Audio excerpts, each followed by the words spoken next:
we are live to episode 30, Warrior Women in Business. My name is Jasmine Sandler.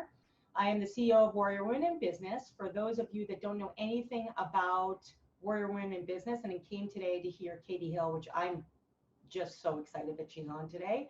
I just want to give you a little bit of a background about what Warrior Women in Business actually is.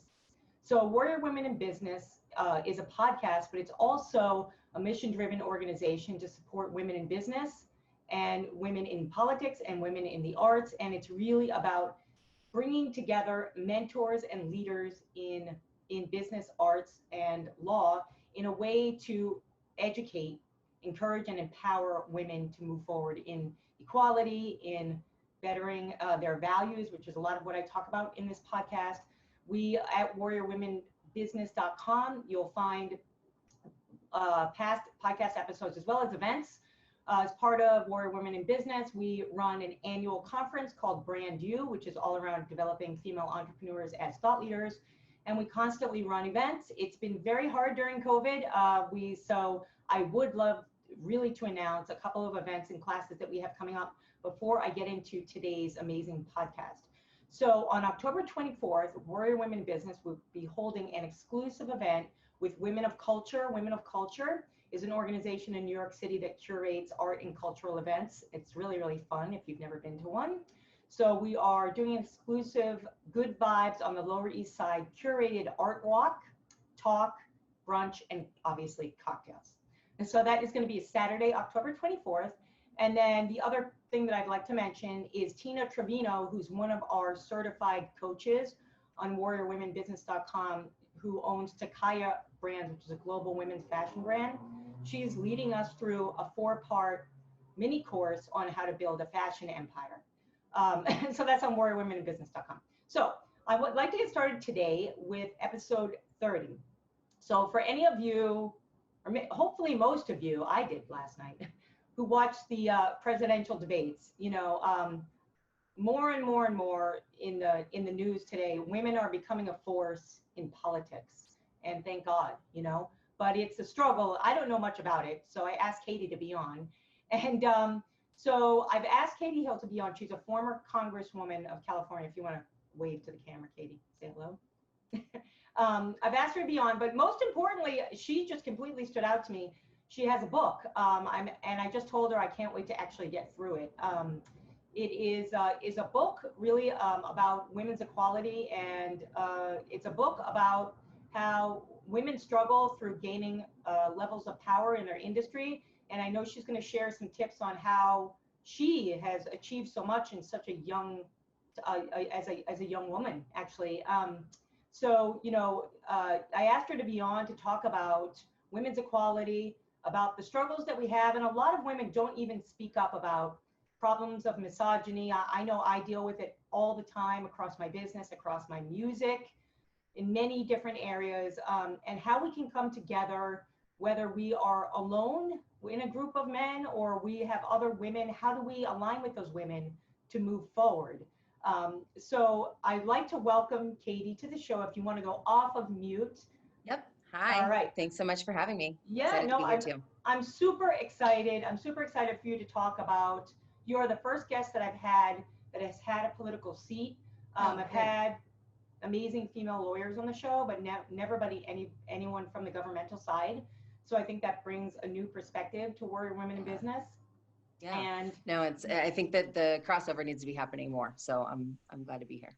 All right, fantastic. So I want to start with the first question.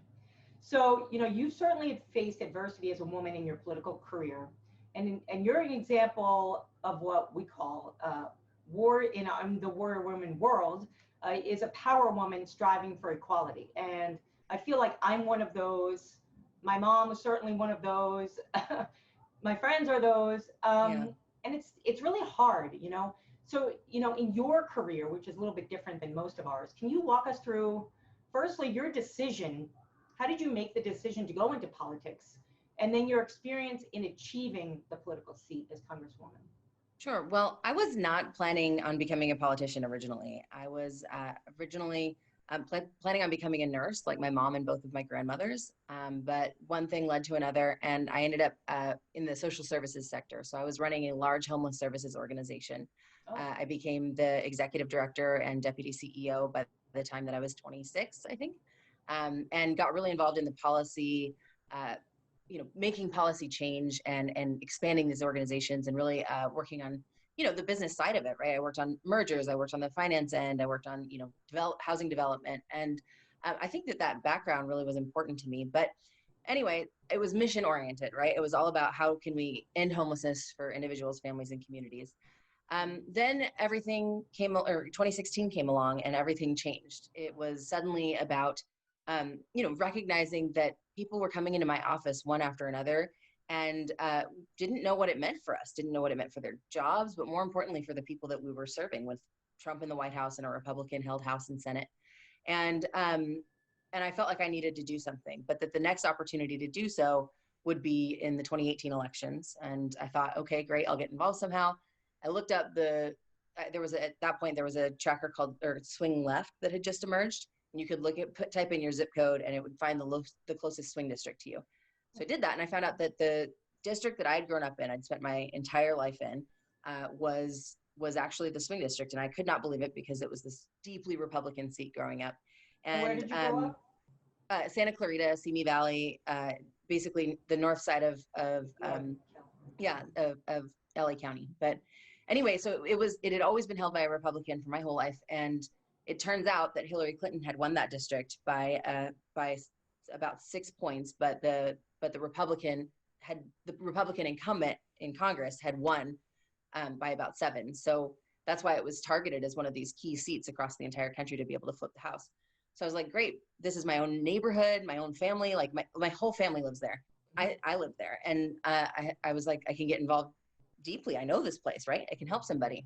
But then I found out that the only person that was really planning on running was the guy who had run and lost the last time. And he was a dude who had moved into the district in order to run. He wasn't from there. He was, and I felt just to the bottom of my soul that we wouldn't be able to win it again if we didn't have somebody who truly understood the community and how to kind of balance the progressive, younger, more diverse leaning parts of the district with the ones that are kind of more typical middle class suburban and they're moving, right? Yeah. But I was like talking about this, I was complaining about it to a bunch of people and saying we have to find the right candidate. I'm all in, but we got to find the right candidate. And then finally somebody said to me, Katie, why don't you run? You're the perfect candidate. Your dad's a cop, your mom's a nurse, you've been running this huge statewide organization. Why wouldn't you? And then I thought, oh my God, you're right. Why wouldn't I? And especially after you watch Donald Trump, win, it just seems like the rules about who can do this are completely changed. But that's the difference between men and women too, right? But let me interrupt you for a second. That's a good thing. Oh, that's a big change. Yep. And I think that's something that, that's something that gives us the avenue, right? Is that what you're going to say? It gives us the it gives us a lane to kind of jump in, right? Totally. And I think that, what we saw with the entire wave of the women who ran in 2018, not just women, but men too, but from different backgrounds. I mean, AOC coming directly from bartending, right? Or, that's my area. Yeah. I mean, me too. I was a server in restaurants for my entire college career. And so it's like, I think that there was this energy that came out of Trump being elected that is probably the biggest positive, that the only real positive that we're going to be able to get out of this presidency, but it's an important one because it's getting people engaged that absolutely needed to be activated for us to be able to make the changes necessary. Yeah, fantastic. And that talks about something I think in the history of women. I know your book came out around the 100th, right? The 100th year of the women's right to vote, which makes perfect sense. It's all these barriers that we're breaking in certain times, and something has to cause those changes. And I think it's you're an example of that, right? And also, I think these examples, women need to be aware of these examples so they can be aware of the ways that they can step in instead of just following routines and listening for signals of things that a woman might say, hey, you know what, that's not okay. Right. Absolutely. It's not okay. And I think that we have to make change. So I'm really happy that you are an example. Okay, so next, you know, you are certainly one of the younger congresswomen, you know, to hold the position. So Yeah. as a younger woman in politics, and you know, when you think about politics, you know, you think about older white men. I mean, in general, right? Yeah. I mean, I do. So, did you find that you were able to find older female allies? And if so, how did you gain support from them? Can you talk about that? Yeah. Actually, from the very beginning, by being a female candidate, there were a number of women in Congress who'd been there for several terms that had started Elect Democratic Women, and basically the Women's Caucus. And so they were already, you know, women made up only a small percentage of Congress for forever, right? So it's been growing, but they were already a close-knit group. And especially with Nancy Pelosi as the Democratic leader and the speaker both times, she really fostered that and the growth and the kind of I don't know, the sisterhood that exists. And so there were a couple of women in particular. Lois Frankel was one of them, who really kind of brought us as candidates into that fold and like would check on us and, you know, see what we needed for help and just call and, you know, be very motherly. And that just kind of continued. And I feel like women, it certainly wasn't just women, but the women really cared and gave you the kind of emotional support that you need as a first-time member of Congress that, you know, probably isn't traditional in a mentorship. It's certainly not a male one, right? Well, yeah. I mean, in the work that I do, I deal with, I do a lot of training for women's groups instead of corporate. And actually, my favorite part of it is getting some of the men involved with women's leadership. Because you need that. We talk a lot about that in Warrior Women in Business, is having male allies in underserved women's groups, organizations, and causes. So is there anything in that you could share in terms of, for the younger women that are listening, in how you might have approached or gained the support of those women? Anything that you could share to help them? Yeah, I mean, I think it's, first of all, just being truly respecting and admiring the work that they did as trailblazers, right? Coming before us. And, you know, and it was truly coming from a place of wanting to learn and wanting to you know, I'm not coming up as, this isn't competition. This is, and they were of that kind of frame. I don't know if it was, for me at least, I don't know if it was that we sort of made it, I don't know. They could have had this natural tendency anyway, but I think that it's about making room for more women. It's not about trying to edge anyone out, or, you know, there shouldn't be this competition between other women. It should be entirely a support network. And I think that, you know, at least to a large degree, that's what it seemed like it was in my experience in the House. Good, because that's what it's all about. I mean, this is how we can grow as women. The competition and copycats. I mean, that's why I started Warrior Women in Business, to be honest with you. Really? Is because I was like, you know what, we have a hard enough time beating the men. Yep, exactly. Why do we have to beat each other? You know? Totally. And I think there's enough opportunity for everyone. Yeah, and I think it came from this idea that, okay, if there was going to be a single, you know, any women at the table, it was going to be a single woman. And so you didn't want people who are going to possibly oust you. And if you're coming up from the bottom, then you don't want to, you know, that you have to push someone out of the way. But now we have hit the point, and we recognize that we are best served if we stand together and elbow and make room so that you know, that we're running the table, you know? Yeah, we're a team. And I couldn't agree. Right. Okay, so in your new book, right, you, which I didn't actually mention the title. So to go back to what I was saying in the beginning, I saw the word warrior in her book and I was like, who is this? I got so excited. So the title of her book, for all of you to check it out on Amazon, please. I actually read the summary. It's amazing. Is She Will Rise, Becoming a Warrior in a Battle for True Equality. You share the negative experiences you had within your political tenure in misogyny and double standards, of which me too, but not in politics. Can you tell us, and you don't have to tell us everything, you know, whatever you're comfortable with, really, tell us what happened there and how that shaped what you deliver in this book, which you believe will help women crush these standards? Yeah.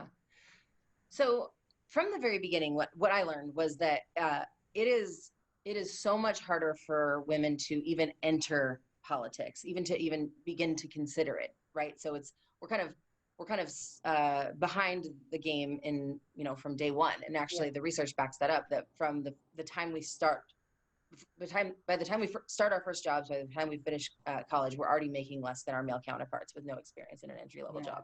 So the same thing is in politics. If you're making less money, if you've assumed more caregiving roles of whatever type, whether it's, of your own parents or family, or of your kids, if you have them, and just this book is full of statistics on how it kind of shapes that, right? With income inequality and how, basically we're having to work twice as hard to get half as far in many cases. Don't quote me on the exact.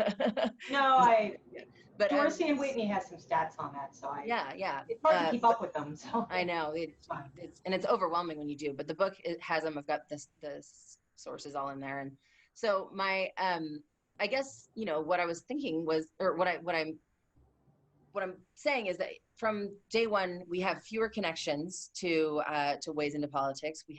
We don't have it's harder for us to ask for money for a variety of reasons. And it's just generally more of a barrier, both internally for us saying, I can't do that, I'm not qualified. Perfect example. I've been trying to convince a few of my former colleagues, not from Congress, but from a past life, to do a project. And the first thing I've heard from all of them is, I'm not qualified for that. Really? What and why? And I say, why are you not qualified? But we do that in politics too. We say, I'm not qualified to run. Somebody's got to be more qualified than me. And so then you have the external bias too. You've got I had men say over and over, I just don't think a woman could beat a man. I don't think a woman could beat Steve Knight. I actually had women say that too. I had the way that you're treated by voters that are just straightly misogynistic, but even the ones, even how you're treated by women who say, you're you shouldn't be wearing those kinds of flowery dresses, or you need to be more serious. Different values, right? Yeah. So that plays out, I guess, all the way ultimately leading to my resignation. It's absolutely terrible, So, I mean, unless you're talking about a strength contest, in my opinion, a woman can do anything a man can do. So I'm very surprised to hear that. Was that 2017 or something, right? Which part? The piece about the men and the women, especially the women, telling you that you can't win. It's 2017. They were using Hillary versus Trump as the reason. Evidence. Come on, that's a whole humongous podcast episode. I know. That I'm not getting into. Yeah, I hear you. But no, that was that. So it was absolutely then. It was like, there was so much of it. It was coded in, well, I hate to say this, or of course I don't believe this, but the voters, or we saw how sexist people are, and so for the good of the party or for the good of the seat, you should step aside and let the guy run. I have a question, but I don't know if I should ask it. I'm going to ask it because I think you might know it. So, as an average citizen, and many of people are, we vote, of course, but we don't really know what's going on. Are there certain groups that you believe within the political structure that you are in that are set up to hold women back? Or, is it historical? Is it values? Or is it something real? People talk about it a lot, and I don't know the answer. Yeah, well, no, I think it really is. It's a historical thing. And it's the fact that we have just barely in the construct of time been able to be part of this process at all. And so, we're starting from zero. We're starting from just getting the right to vote really effectively only for white women 100 years ago. And by the time that we've gotten anywhere in terms of actual representation at higher levels, just like in business, it's gone tiny bits of change. And then finally we're kind of at a point where it's getting bigger. I see it's like a curve, right?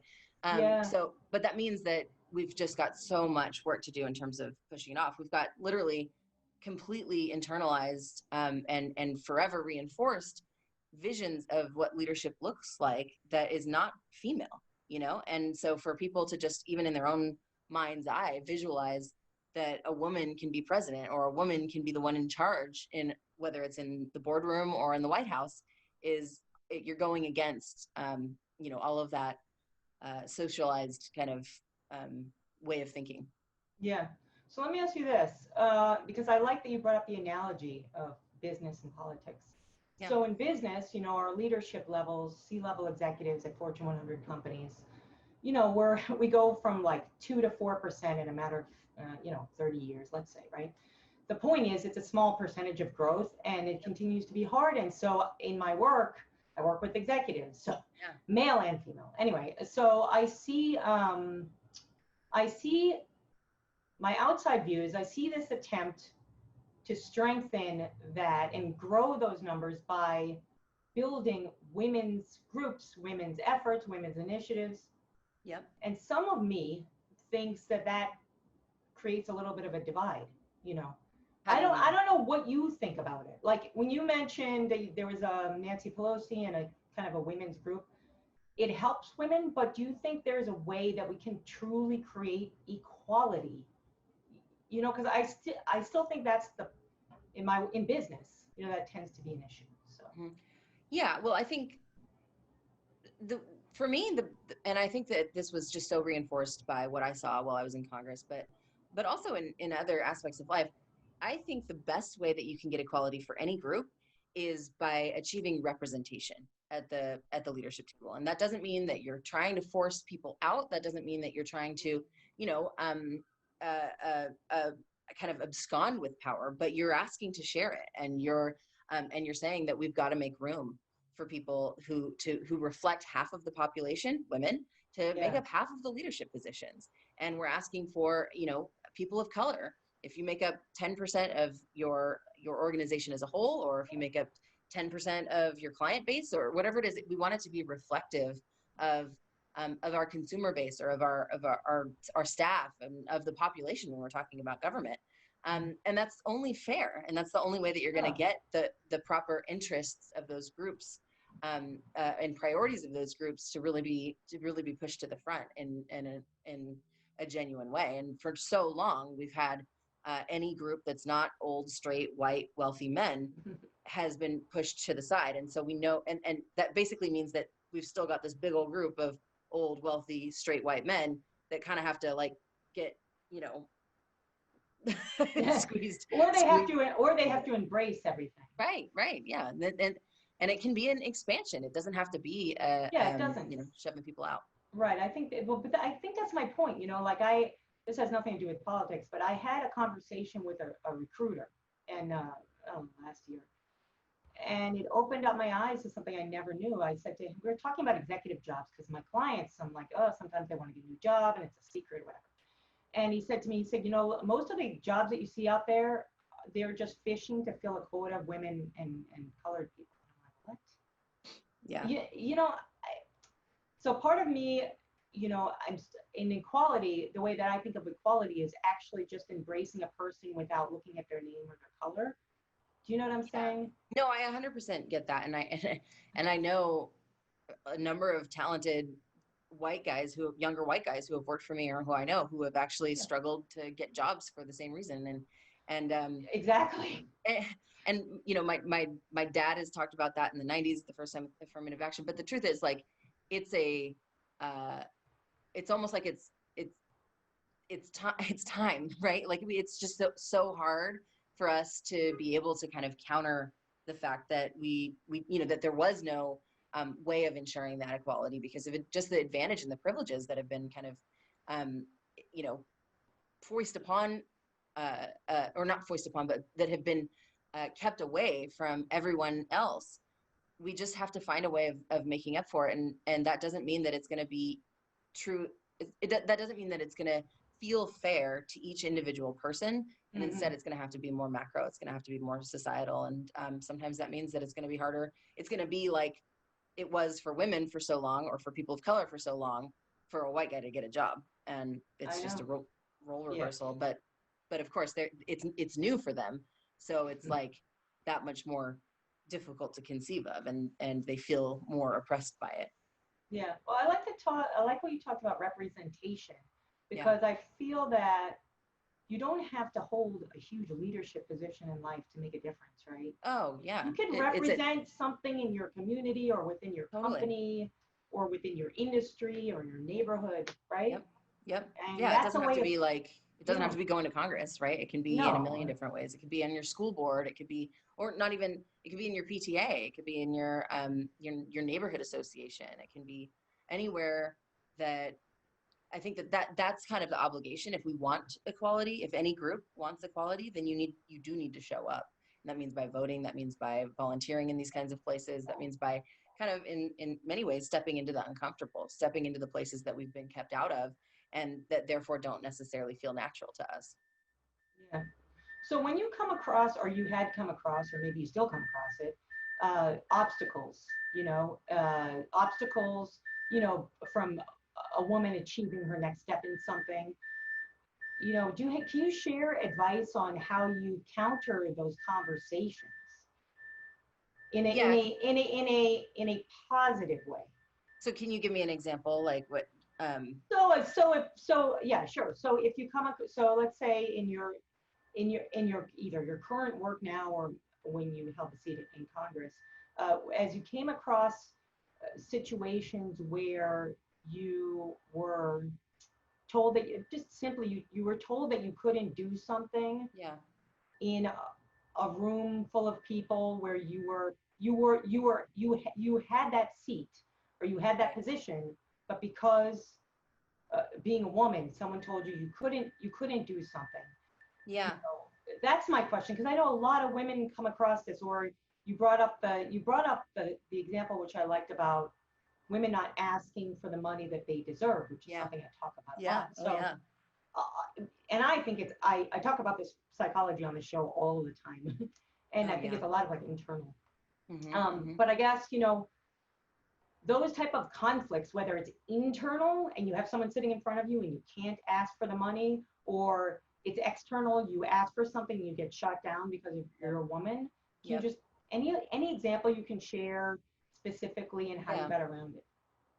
Well, I guess the easiest example is, and because I already brought this up, was when people would say to me, I don't think a woman can beat Steve Knight, or I don't think, I think you should step aside for the man because he's got a better shot of winning or beating the Republican. And the way that I would approach it then was, to always, to really, you can't internalize it, right? That's a big part of it, is you have to use that as something that kind of solidifies your will and strengthens your desire to move forward. And so for me, I wouldn't get offended by it. I would also not feel the need to lay into them, because that just doesn't serve your purposes. No. But instead I would say, well, I understand your concern. We're just going to have to prove you wrong. So, or it depends on who it was, right? I would also change it to be something like, well, I guess we'll just have to see about that, or something to that effect. And I'm sorry, I don't share your perspective on that, and then just kind of politely move on. I think that's a different situation than if you're being openly discriminated in the workplace, and that's one where you have to take recourse, whether it's going through your union, if you have a union. If you don't have a union, it's helping to form a union. It's filing the complaints necessary, and it's not allowing things to just happen anymore. We have to collectively point this out and say that this is unacceptable. And that doesn't mean being a martyr. That doesn't mean going out and looking personally, I'm like this, if a guy says something inappropriate to me, I'm not necessarily going to go file a complaint with HR. I'm going to say something to him first and be like, hey, that was and this happened to me in Congress. There was a guy who, there's these things called 1 minutes, and they're these speeches that anyone can give, any member of Congress can give, and you basically have certain times that you can give it. And one time I went, and there was this guy that he was in leadership. He was in one part of leadership with me, so I saw him all the time. And he was always there. And so I said, oh, hey, you're Mr. 1 Minute Man. And by the way, I'm standing here with a group of other young women who are for freshman members of Congress. And he goes, "I'll be your Mr. 1 Minute Man." And it's just like, Oh, ew, you know what I mean? And like this guy's like, he's like older than my dad. And just like, you don't say oh that to, God. you just don't say, my You dad. don't say that in that. You don't say not, that to not saying somebody anything who's about your your dad. peer But yeah, in no, college. it's just And so terrible. there were people like the other girls, no, I shouldn't call them girls, the other young women, were, they were like, "Did he just say that? Like, this is your colleague. This is not somebody who's," did I go to Nancy Pelosi and rat him out? No, I said something like, "Hey," the next time I saw him, I was like, "Dude, you can't say that kind of thing." And of course he was mortified, and I did call it out in the press, though. I did an interview about it, but I didn't say who it was. And and so, I think that there was enough public shaming involved that didn't directly out him, that I didn't need to try and file some kind of official complaint and ruin him, right? I guess I think that was a slightly weird tangent, but just how you it's not a it. weird tangent. I went through it in my career too. And I got fired. I got fired for calling somebody out. So, that happens a lot. But then I called his wife, so. Well, so that's women always win, right? In the that's end. my point. But in politics it's so different. It must be so, like you said, you can't leak certain information, and it must be very difficult. Yeah. But the truth is too, the only way that we stop it from being possible for women to get fired for coming forward for those kinds of things is to come forward collectively, and not to, if it's happening on a regular basis, and usually it's not if it's an isolated incident, then I would say the guy doesn't deserve to get fired. He needs to learn something. But if it's something that's happening to many women over and over again, it's a different situation. And someone's not going to get fired if all of us come forward. So, it's recognizing the power that we have in groups and how necessary that is if we are going to change things in the long run. I mean, look at the Me Too thing. I mean, it's exactly. I think it got a little bit, personally, I think it got a little bit overboard. I mean, I start to feel bad for some men that were afraid to even go to work at some point, So that's the balance. It's a balance. And I talk about that in the book too, because I'm on a list of Me Too perpetrators because of the power dynamics in my relationship. And I'm horrified by that. I think that's to even lump me in the category of, Harvey Weinstein is just disgusting. It makes me have a visceral reaction to it. But but I talk about it as like, what's the accountability we want to see from people? What's the correct amount of atonement? And for, this scale, right? This entire range of I don't know, indiscretion or straight up criminal offense. Right. Yeah, there's a scale. Right. Some could be criminal and some is not. So, okay. So, all right. So my favorite question is always about warrior women. So, all my guests, I ask them how they define a warrior woman in business. So for you, I'm going to say, how do you define a warrior woman in business and in politics? Talk about that. When you think of that, who do you see, or what do you see? So I see a warrior woman as somebody who doesn't back down, who gets hurt but also keeps going, who is willing to just take on the fight. And I think that's the case in either business or politics. And that means that, you are often going to be the only one in the room. You are often going to face the crap that we were just talking about, and that sometimes it's going to be really hard not to take it personally, because it can feel so personal. But it means that you are continuing to go, and and that's really why I use the metaphor in my book of warrior women, is because that's, we warriors are tough. We're not just brave until we get hurt and then we go away. That would make us more princesses. Warriors keep going. And so I think, I think that's kind of how I would define it at any place in life, whether it's work or whether it's business or politics or even in the family. Yeah, well, I agree with you. It is about, you're constantly getting, I feel like the more that you strive for equality, the more that you strive for what you want, the more you're going to get hit or criticized. I completely agree. And I think that I love what you said about not taking it personally. I mean, I have, that is I think for me personally, I think that's the hardest thing, not taking it personally. It's Yep. really hard, especially Yeah. as a woman, we care so much, right? We do. And especially when you're hearing it from other women too. I think that's one of the hardest times that I've had. And you will, you will, because there's this internalized misogyny that that is going to take us a long time, at least another generation, to sort of start to break down. And I think we are seeing it with the younger generation, but it's so much has just changed in the last let's just use the 100 years from when we got the right to vote, and it's taken a long time. I mean, Ruth Bader Ginsburg is the one who made it possible for women to get lines of credit on their own. That only happened in my grandma's lifetime. Yeah. So, I think it's just recognizing that we're part of something that's much bigger than ourselves, and each of us has a role to play in pushing things forward, not just for our own advancement in career or politics or otherwise, but in terms of for women as a whole, and what that means for the women who come after us. Yeah, I love it. I mean, it really is, at the end of the day, right? It's you have a singular goal, but like you said, if you open up your eyes to the fact that there's all these other women out there, and you can have effect on them, and they can have effect on others, then there's this culmination. So that makes a lot of sense. Okay, so a couple more questions before we go into Q&A on Facebook. So I'm going to ask the obvious question because of the presidential debate last night, which I did watch. Anyway, so I don't comment on anything, anyway. Yeah. But I want to know, my audience would definitely want to know your opinion on the female candidates. What you're thinking about, the female candidate and vice president, Supreme Court, and other local female officials. Yeah. What do you think about what they're doing? How do you think they're going to fare? What do you know about Sure. That? Well, let me start with what basically what I did as my next step after leaving Congress. I decided that I wanted to start an organization that was about helping women get elected. And so it's called Her Time. And it's a political action committee. And that means that we support candidates. We can spend money on their behalf. We can donate money to them, raise money on their behalf, and do different kinds of research around this idea of mobilizing young women as a voting group, electing them to office, and then advocating for the issues that matter and that are going to affect us.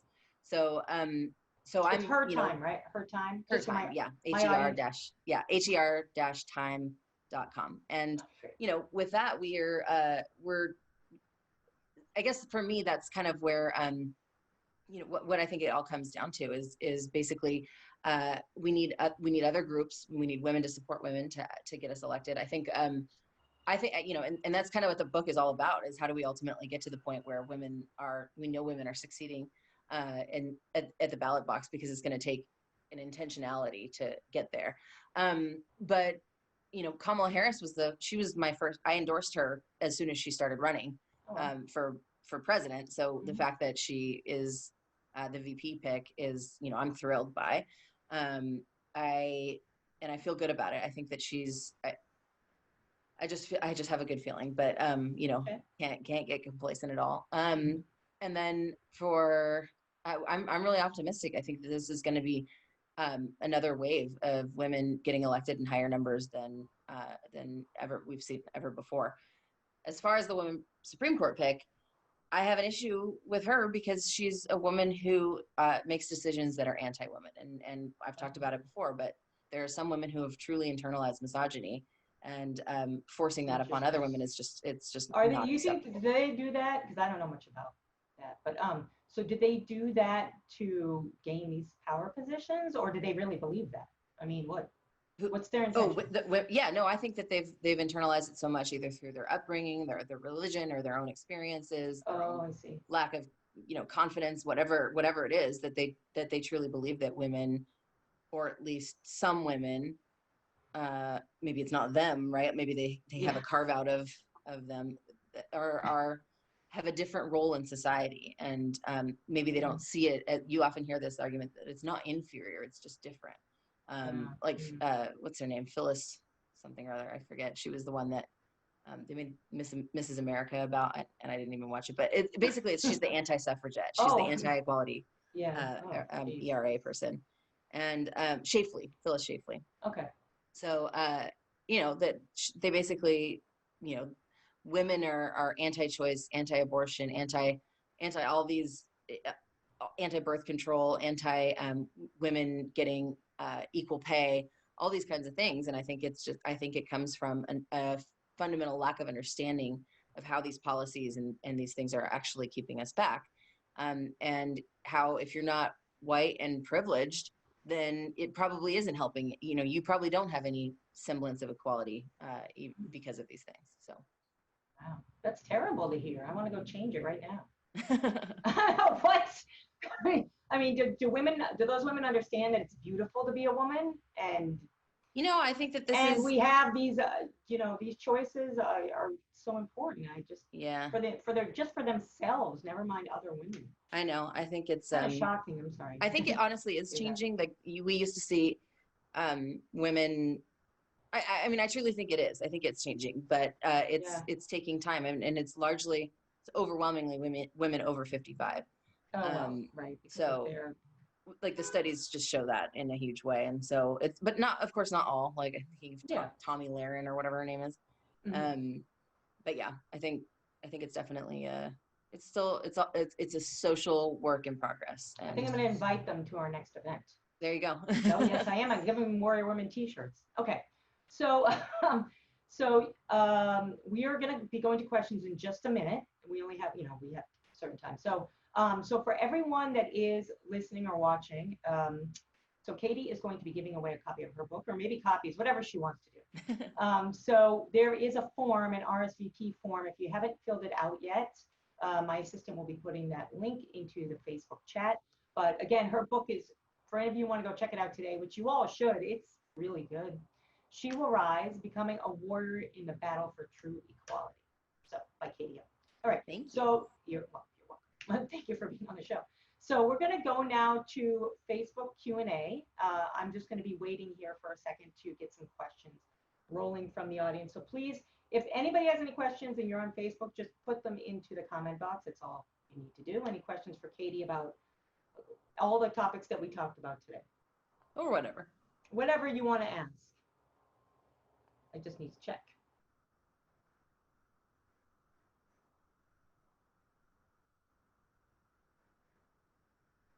Okay, I'm waiting here. We can chat while she's getting them up. Oh, sure. Yeah. Yeah. So I don't know. It's a crazy time. It's a crazy time. That's something I definitely wanted to talk about as we wait for questions. Yeah. You know, there's so much going on. I feel that the other thing that I wanted to ask you is, as women, we're now in the place where we are fighting for equality. We're looking to make things happen and make change. But there's also so much other change that's happening right now in the world with race, communities, politics, law enforcement changes, which I'm so not happy about. Oh, yeah. You have no idea how. We wrote a song that got released this week, my band. And I'm just, all this violence is it's terrible. I mean, I personally think that's not helping change. So, yeah, I mean, it's really difficult. So my dad is he's about to retire, but he's a 30-year law enforcement member. He's a captain now. And, they want to make the changes too, but it's also, there's just this, I don't know how anyone would want to be a cop right now. So it's a weird time for sure. And it's going to be hard to make those changes. It's a scary time. Well, I do have a question about that. Women in predominantly male roles. Okay. So, firefighters, policemen, these traditional plumbers, traditionally male roles, construction workers. Mm-hmm. Actually, in my neighborhood, that's something I've been noticing is there's always construction. Always. Yeah. But I've been noticing more female construction workers, and I think it's great. But I usually only see one, and then a group of like 30. Right. So what about the women out there that aren't interested in traditional business or traditional jobs, and they actually want to work in these male-dominated industries? Yeah. Like unions. I mean, how do they get in? That's what I was going to say is actually the unions, every one of those jobs that you just listed off is in many places a union job. And the unions are really actively trying to get more women, to increase that representation and to make it so that women can kind of make up a bigger portion of people in these fields, because it matters, right? Perspectives matter. I mean, okay, you're going to have Perspectives really matter. Yeah. If Yes. you have like this crazy, like the iron workers, for example, there are some women who really want to do and can do that extremely That's physical cool. labor, but like, Yeah. I don't want to, you know what I mean? And so there are some that are just going to naturally, I think, stay that way. But for others, I think it's about maintaining it. Yeah, the unions and many of the agencies themselves, there are a lot of extra opportunities for women to try and get in. And I would say that wherever it is, this is a good moment to try and make that, and to try and kind of put yourself in that path.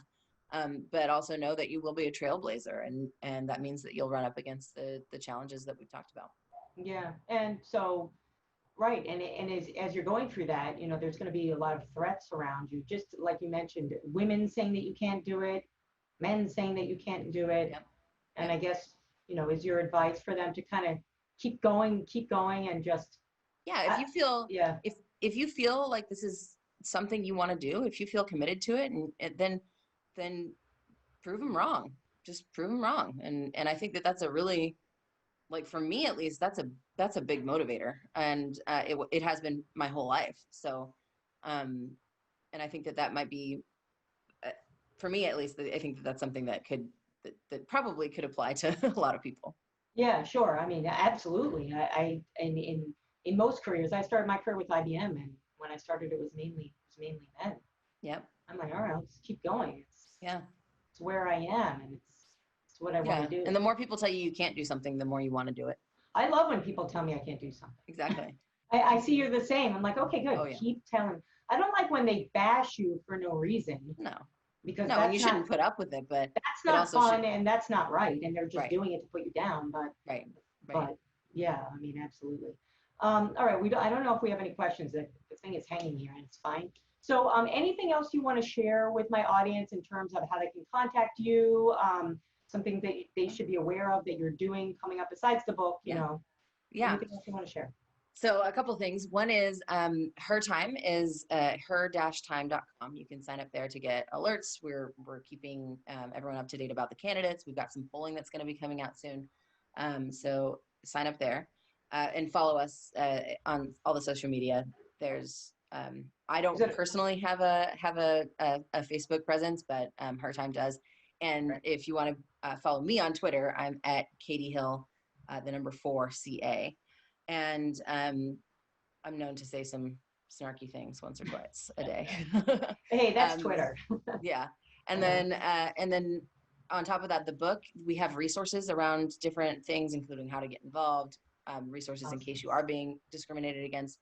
And that's at shewillrisebook.com. And the last thing is that I'm launching a podcast, and that's going to be coming up soon, called Naked Politics. And it's about, getting behind the scenes and talking about scandal and everything that is kind of unknown and unfiltered in the political scene. And that's, if you want to sign up to get alerts on that, it's nakedpolitics.com. Oh, sorry, nakedpoliticspodcast.com. Okay, nakedpoliticspodcast.com. Yep. What were the other? So that we can put this in the Facebook thread. Her-time.com. Right?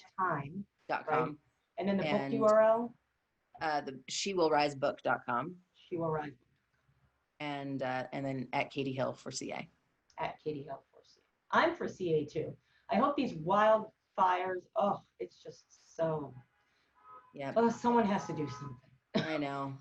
It's. Okay. I do have a last question because it's really actually is bothering me. It's not about women. It's just about the world. So, how do you think politics can really play a good role in solving these environmental issues? Like really, without me having to listen to another presidential debate. What do you think? Well, I mean, the truth is this is where elections really do matter, because we need the political will to do something dramatic and fast. And it has to be, the decisions have to be rooted in what's going to benefit the people, not big corporations and special interest groups. And for too long, those are the very forces that have made these kinds of decisions. So the reason that the Republican members of Congress and even Democrats before haven't wanted to put in these really strict regulations around fossil fuels or curbing emissions or anything like that is because, hello, the gas companies, I mean, the oil companies don't want them to. They know how much harder that's going to make their jobs and how they're going to have to innovate and they will have to innovate. Yeah. And so that's the role that the government can play. And when you elect people who are not accountable to those, that's why all of the candidates that we're supporting in her time are not taking corporate PAC money, because I think that the only way that you can be accountable, and this is, you need, women are important, like that's obviously its own thing, but in addition to that, it's really, truly important to me that that politicians are not putting the best interests of, they need to be putting the best interests of citizens and society and their voters first, and not these corporations, or we'll never get the change we need on the environment or any other issue. Okay, and then I have another question. Sorry, this is all related to this because I think it'll help people. Yeah. So how do we, I mean, when you're voting, you're voting based on, I mean, my opinion is a lot of times you're voting on promises. Maybe you do a lot of research.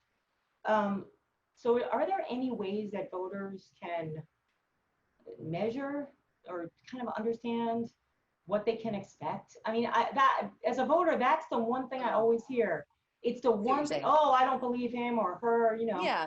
I mean, I think without the knowledge, it's always difficult, I think I'm always looking for people who are honest, and so I want somebody who's going to acknowledge, yes, this is the vision, but I know what it's going to take to get there. And that's something that I did when I was running, was very much, that I want to get to zero emissions by 20, whatever. I forget even what the goals of the Green New Deal were, but that I recognize that we're not going to be able to do that overnight, and that it's going to take us being able to help these businesses to make those transitions, or we're going to be out, millions of jobs. And so I think that you want somebody who's going to truly, and that's hard because God, the pressure, especially on the primary side, is like overwhelming to make these promises that people know you can't keep. That's why I brought it up. Seems extremely difficult. So I look for, I also think that people play different roles in a democracy and in a representative democracy. So for example, people who are coming from these really far left districts, their role is to push the party. Their role is to push us to these, to these far-reaching plans. And then it's kind of the role of the others to sort of balance that back into something that's more reflective of the entire country and of what's possible in the immediate. So I think it's just like demand change, that change happens quickly, and then and don't allow for it not to. Keep that pressure on, but know at least that it will never happen if you don't keep that pressure on, but know that your efforts aren't for nothing, even if it's taking longer than you want. So, and I'm assuming, it sounds to me like politics aren't that far from business and running a business. No, I don't think so. Because I mean, I have certain priorities. Every business owner has certain priorities, and it sounds to me like the role of our government is to look at what the priorities are. Yep. And prioritize them and achieve them, right? I wish that it was treated more like that. And you always hear certain wings say we should treat government more like business, and I think that they mean it wrong.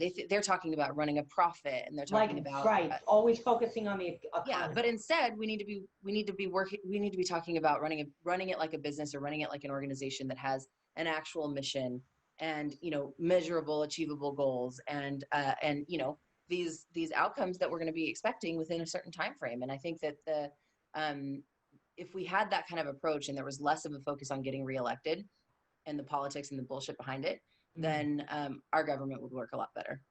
Yeah, well, they need people like you. There you go. I really, I mean, you're so open about it, and you always hear that you can't talk to politicians, and they're all liars, and it's so refreshing to I'm just here on the outside, I'll exert my influence from over here. But you've been on the inside, and you talk about it in a way where you're not bashing you're just being honest. And I think that honesty is really important when we think about how we want to change this country, because in my opinion, this country could be so great. And Right. there's I just agree. there's so many problems right now. We got to tackle one at a Yep. time and just Yep. come together. So I know. anyway, I so know. I agree. that's how I feel. All right, so I think we're done with time. I want to thank you, Katie. Yeah. First Thank of all, you. good luck on everything. You have Thank so you many so great much. things going on. Her time, the podcast, which actually sounds very cool. Yeah. Yeah. I'm excited for it. I think you're gonna have a lot of fans. So the book, the podcast, Her Time. So for my audience, yeah, please RSVP. The link is in Facebook. If not, just email us at info@warriorwomenbusiness.com. In the show notes, after we send out the edited version of this podcast on all of our channels, Spotify, YouTube, blah, blah, blah, blah, we will put all of Katie's links in there so you can contact her. You don't have to write this all down today.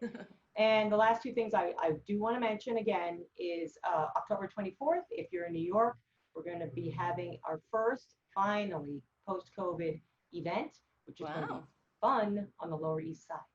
So that'll be on warriorwomenbusiness.com. And then any of you that are thinking about a fashion business, we have Tina Trevino, who's the coolest woman, fashion designer, Takaya Brands. You can check them out online. And, if you're interested, let us know. Go to warriorwomenbusiness.com. This is Jasmine Sandler signing out for episode 30 with Katie Hill. Again, thank you so much. Thanks.